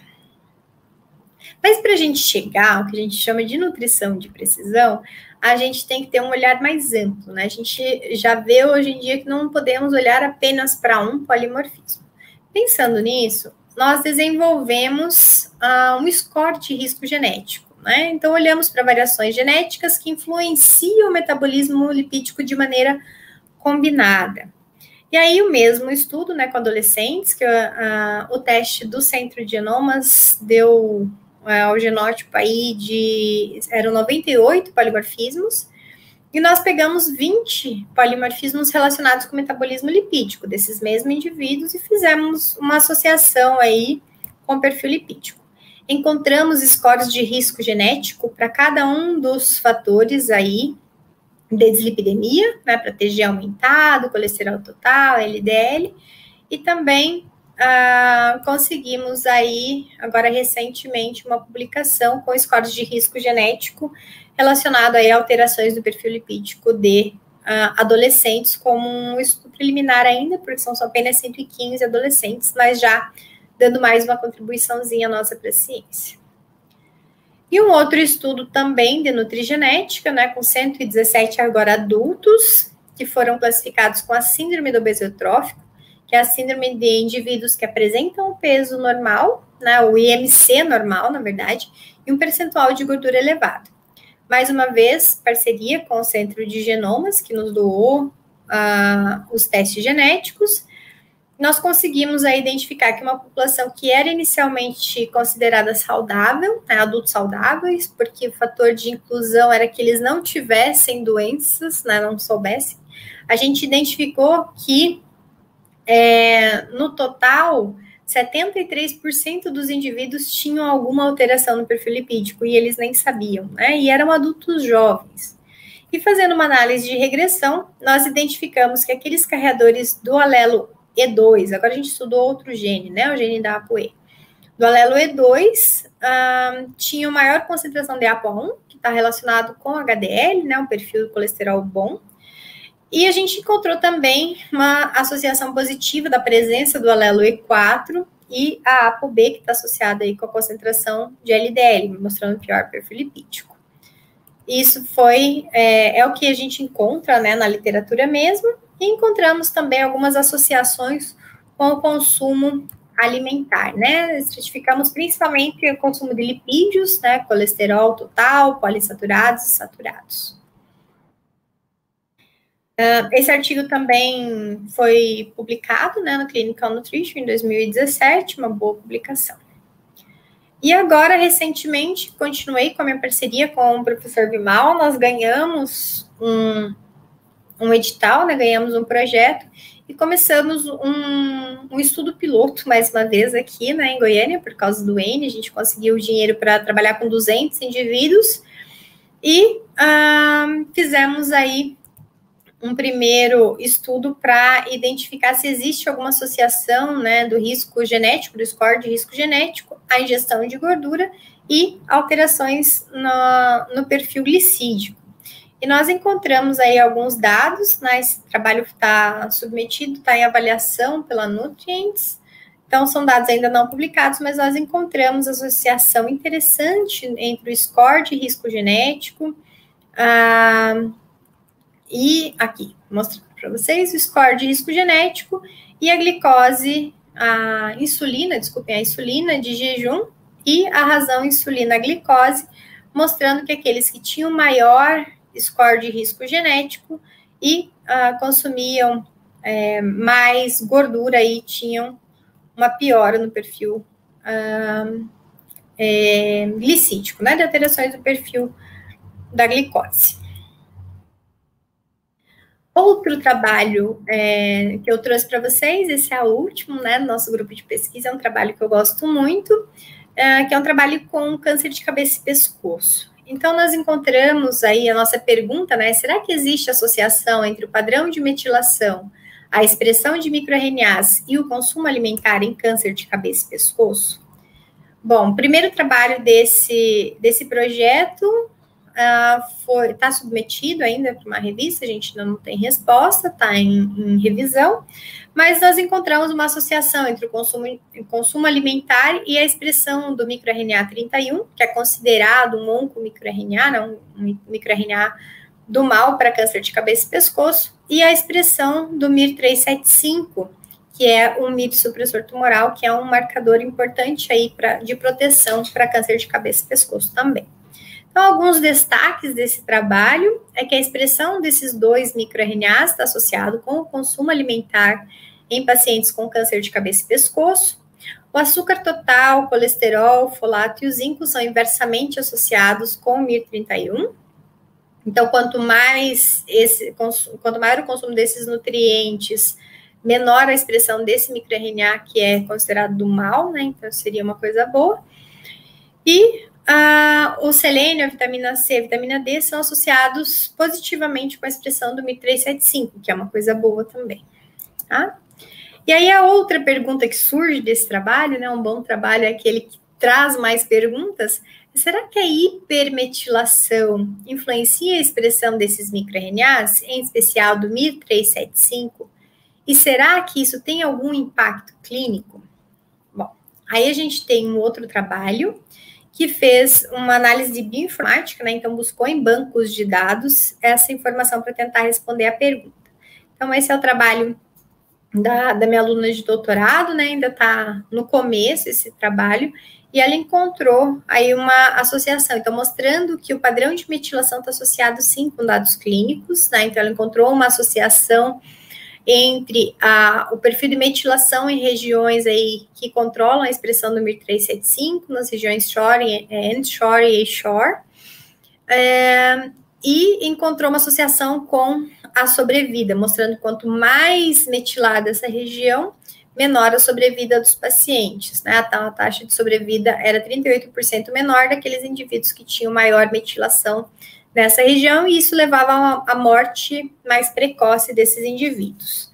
E a conclusão é que padrões aberrantes de metilação dessas regiões podem ser preditoras de sobrevida em indivíduos com câncer de cabeça e pescoço. E ocorreu também uma associação, né, em razão da hipoexpressão do MIR375 e a sobrevida, uma vez que ele atua também como supressor tumoral. E a pergunta que a gente está tentando responder agora é se a alimentação está associada com essa hipermetilação. Para isso, nós enviamos a amostra, né, de saliva de pacientes com câncer de cabeça e pescoço para um parceiro nosso nos Estados Unidos, no FDA, e a gente está, agora ele mandou semana passada os resultados preliminares bem interessantes, mostrando, primeiro que a técnica de metilação funciona nessas amostras, e depois a gente vai ter mais surpresas para falar para vocês sobre esse trabalho. Bom, caminhando agora para o final, então eu queria dizer que as interações entre genes, dieta e a saúde humana são extremamente complexas e que ocorrem em diferentes posições, né, em diferentes direções, digamos assim, e que a nutrigenômica, a nutrigenética, a epigenômica nutricional são influenciadas e são influenciadoras também da expressão gênica para determinar um fenótipo, que é, em última instância, aí, o risco de uma doença ou um saldo positivo de saúde, aí, levando a um balanço metabólico favorável.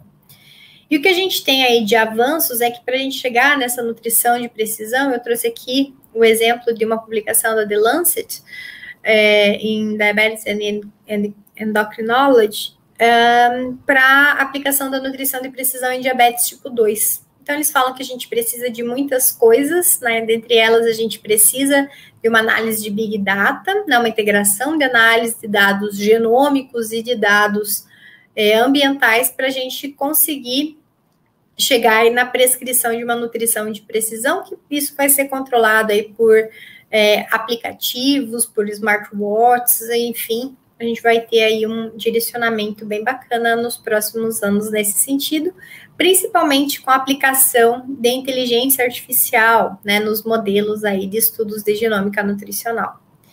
O Brasil deu um grande passo, né, com o final de 2019, o lançamento do programa Genomas Brasil, né, o Programa Nacional de Genômica e Saúde de Precisão. Deixo aqui para vocês esse link do YouTube que mostra aí um vídeo comercial desse projeto, que é bem interessante.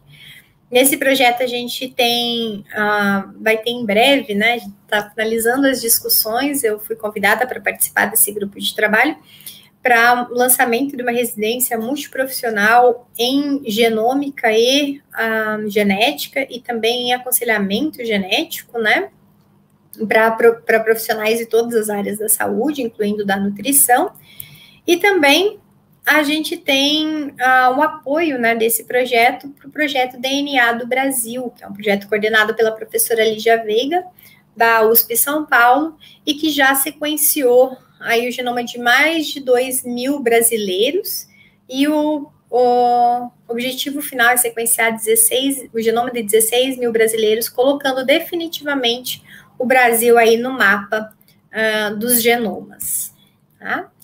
É importante vocês também olharem para o que diz, né, as entidades importantes, como a Associação Americana de Dietética, a Sociedade Internacional de Nutrigenômica e Nutrigenética. Então, eles têm alguns guias e positions a respeito da genômica nutricional e do campo, né, da nutrição de precisão, como eles chamam, e a convite da Sociedade Brasileira de Alimentação e Nutrição, né, da SBAN, a professora Cris, o Marcelo e eu escrevemos esse position, né, um posicionamento para a Sociedade Brasileira de Alimentação e Nutrição a respeito dos testes de nutrigenética.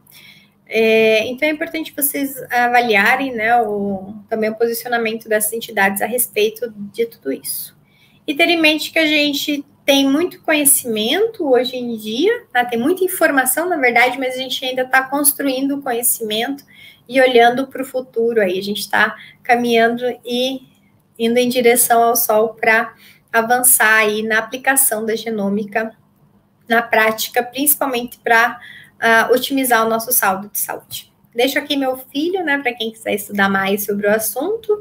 Então, esse livro foi lançado em 2017, e foi uma obra feita com muito carinho, né, por meus queridos amigos. Nós começamos a estudar o tema muito próximos aí, né, lá na USP, e a gente publicou esse livro para ajudar a mais pessoas, né, difundir o conhecimento para mais pessoas estudarem aí a genômica nutricional. E aqui também é o meu agradecimento, deixo aqui meu e-mail, se alguém tiver alguma dúvida, quiser mandar algum questionamento para mim, para o meu e-mail. E essas aqui são as minhas meninas, né, que é a professora Cris e eu. Essa foto pré-pandemia, está um pouquinho desatualizada, já tem mais algumas filhas aqui no meio, 2 estão no Rio de Janeiro fazendo doutorado já, mas esse é meu timinho aí de alunas do Programa de Pós-Graduação Nutrição e Saúde da FANUT, UFG. Obrigada, gente. Muito boa palestra, né, pessoal? A gente só recebeu elogios nessa palestra, tanto da professora Derusa quanto da professora Thaís. Foi uma excelente palestra, uma temática completamente diferente. O pessoal no Instagram já estava, nossa, essa palestra é muito boa, nossa, vai ficar salva. E eu, gente, vai ficar salvo, então não se preocupem, que palestra boa tem que guardar mesmo, assim, no coraçãozinho, porque ela é muito boa, eu amei a palestra. Excelente tema, um excelente assunto que quase nunca é muito debatido, né? Tem poucos contatos, assim, né, no nosso meio, né, da biomedicina, a gente tem muito pouco contato, e eu acho interessante, porque é uma outra área de atuação, né, para o biomédico que quer ser geneticista, enfim. Mas muito obrigada, professora Derusa, por ter aceitado o nosso convite. Será um prazer ter você mais vezes na nossa liga, muito mais vezes. A gente quer abrir mais vagas para outros alunos, principalmente da nutrição, para poder, né, ter acesso a esse conhecimento, porque é um conhecimento de muita qualidade e muito importante. Muito obrigada mesmo por ter aceitado o nosso convite. Obrigada a vocês. Bom, eu vou ler algumas perguntas e alguns comentários. A primeira foi da Jéssica Anami. A Jéssica, ela falou, boa noite, ótima palestra. Bom, conhecendo sobre a utilização da dermatoglífia em algumas áreas, ela é um estudo viável para auxiliar na otimização desses tratamentos? Eu acredito que essa pergunta foi para a professora Thaís, se eu não estiver enganada. Tá. Deixa eu só aumentar o som aqui, estão me ouvindo? Estamos sim, tudo tranquilo. Então, a gente já fez um estudo de dermatoglifia lá no laboratório, e antes foi muito utilizado. O que é essa dermatoglifia? O padrão, né, das escritas digitais aqui, que tem a ver também com, por exemplo, força, com resistência. Mas o perfil genético desses polimorfismos que nós falamos hoje é superior. O padrão do dermatógrafo, né, que é essa dermatografia, pode ser utilizada como auxiliar. Já foi muito utilizado, tem professores que ainda utilizam, mas isoladamente ele acaba sendo um pouco limitante.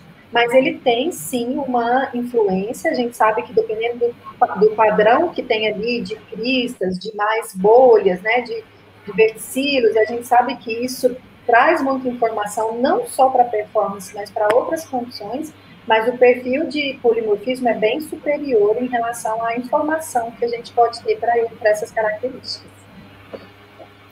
Certinho. Muito obrigada, professora Thaís. A segunda pergunta veio da Rita de Cássia Costa e Silva. Eu acredito que essa veio para a professora Derusa. Ela falou assim: boa noite. Gostaria de saber sobre os nutricosméticos na área da estética. O que ela gostaria de saber, né? Então, a gente tem muita coisa, né? A gente tem vários trabalhos mostrando, principalmente, que compostos bioativos, alguns suplementos podem auxiliar, aí, por exemplo, na modulação do estresse oxidativo, né, que está relacionado com a ativação da cascata de degradação de colágeno, isso pode ser importante. O próprio ácido elágico também, ele está relacionado com uma redução da expressão da NMP1, que é uma metaloproteinase de matriz que degrada colágeno, então também pode ser interessante. Alguns peptídeos bioativos também, associados com o aumento da produção de colágeno. Então, a gente tem bastante coisa aí de nutricosméticos que auxiliam, né, na manutenção ou até mesmo em menor escala, claro, mas na recuperação de um fenótipo mais saudável da pele.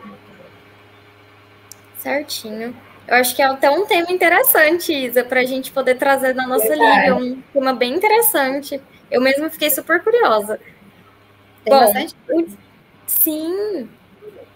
O Newton, ele trouxe um comentário. Ele disse assim durante a palestra, que nunca o SUS dará, né, essa facilitação para realizar esses exames, e trouxe também que as opções, né, de carboidratos nos grupos de alimentos, eles eram muito pobres, os carboidratos. Deixa eu só comentar em relação aos exames no SUS, porque eu trabalho há 15 anos no Lagem, oferecendo exames, né, pelo SUS, e realmente esse não é um tipo de exame que o SUS oferece. Nós oferecemos exames especializados, como cariótipo, alguns estudos de polimorfismo, depende muito da época, do recurso, mas, por exemplo, para análise de síndromes, né, em alguns casos a gente faz vários testes, vários exames genéticos que são pelo SUS.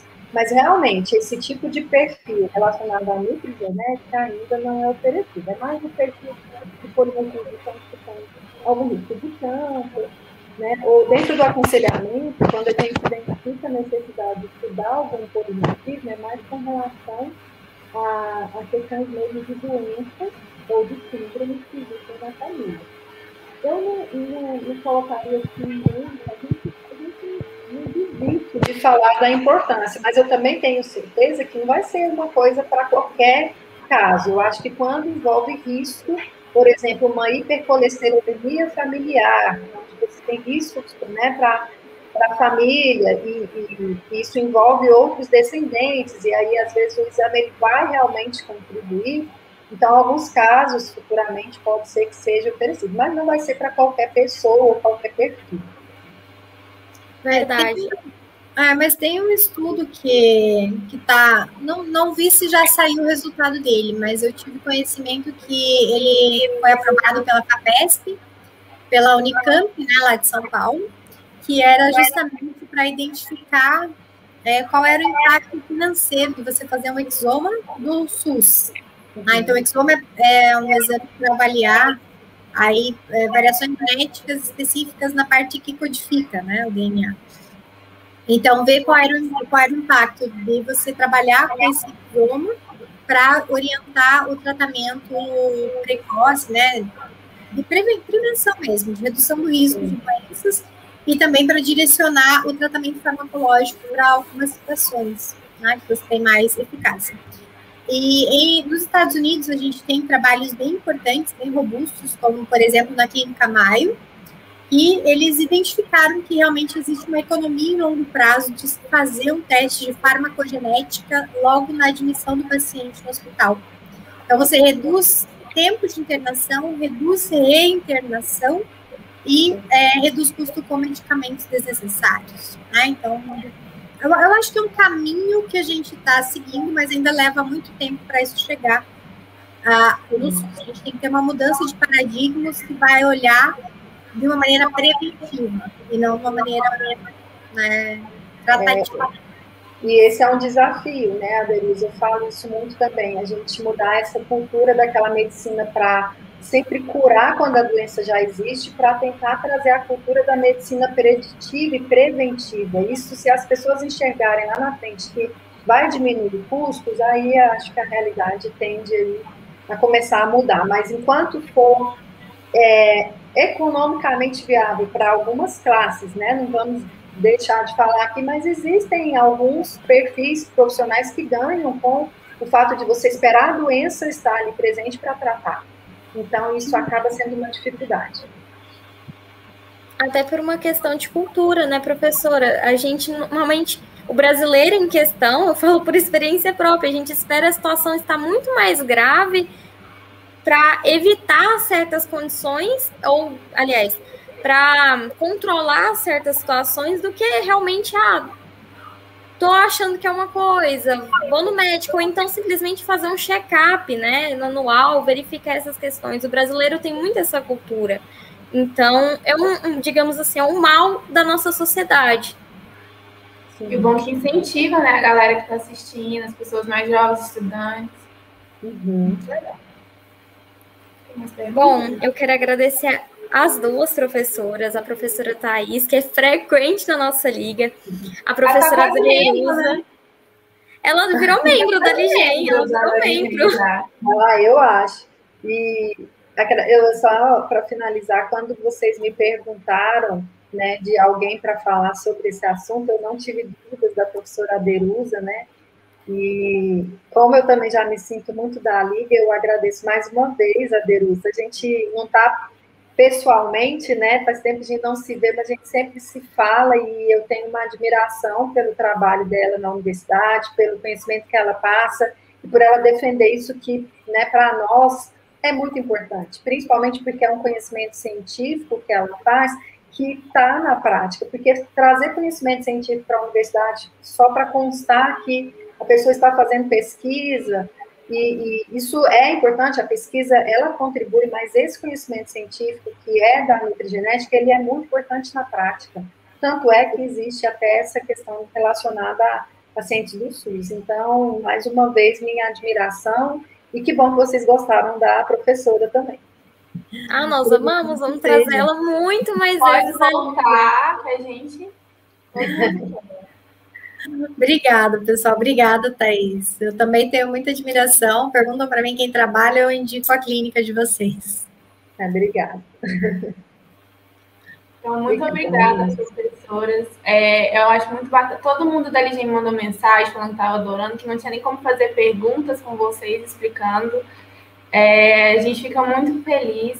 Eu falo com a Isadora, assim, eu não conhecia a Aderuza, mas eu conheci a Thaís, eu falo com a Isadora. Quando eu vejo a Thaís, meus olhinhos brilham, assim. Eu falo, gente, acho que a Thaís quando eu crescer, assim. Mas, muito obrigada, foi um prazer conhecer você, Aderuza. Espero você aqui com a gente. Muita gente de nutrição veio assistir a gente também. Te adorou também, pediu contato, pediu tudo. E muito obrigada mesmo por participar com a gente. Obrigada a vocês, meninos. Bom descanso. Obrigada, gente. Bom descanso, boa noite. Boa noite. Tchau, tchau. Boa noite, professora. Obrigada. Obrigada. Tchau, tchau. Transforme a sua jornada de conhecimento em mudança para o mundo. Vestibular PUC Goiás. Você no centro da mudança. Inscreva-se e estude numa universidade de ponta. PUC Goiás. Conhecimento a serviço da vida.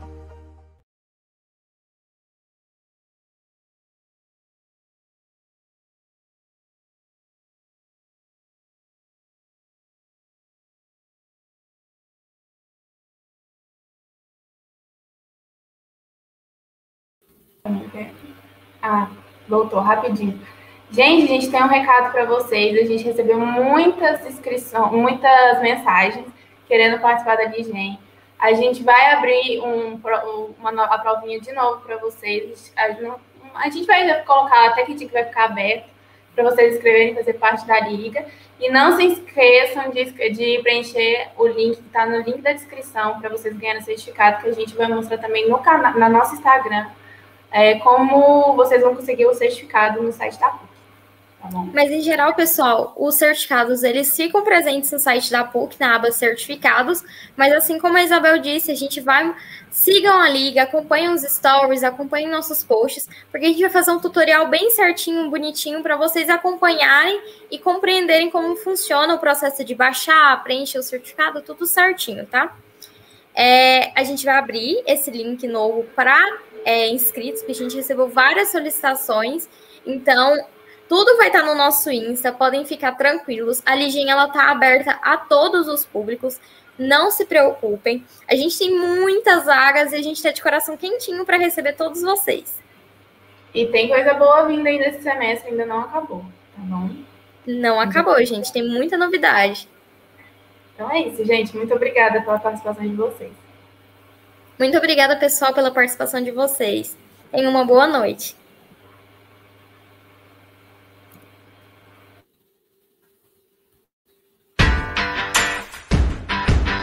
Na PUC Goiás, a gente abre horizontes, conhece e transforma nossos ambientes. Pensar e agir, mudar o que é preciso. Pesquisar, produzir, desafiar o impossível. respeitar as diferenças, valorizar a inovação, avançar e preservar, conhecer pra transformar o que Goiás, aqui a vida é mais. O que Goiás, o mundo é de quem faz. O que Goiás, PUC Goiás, conhecimento a serviço da vida.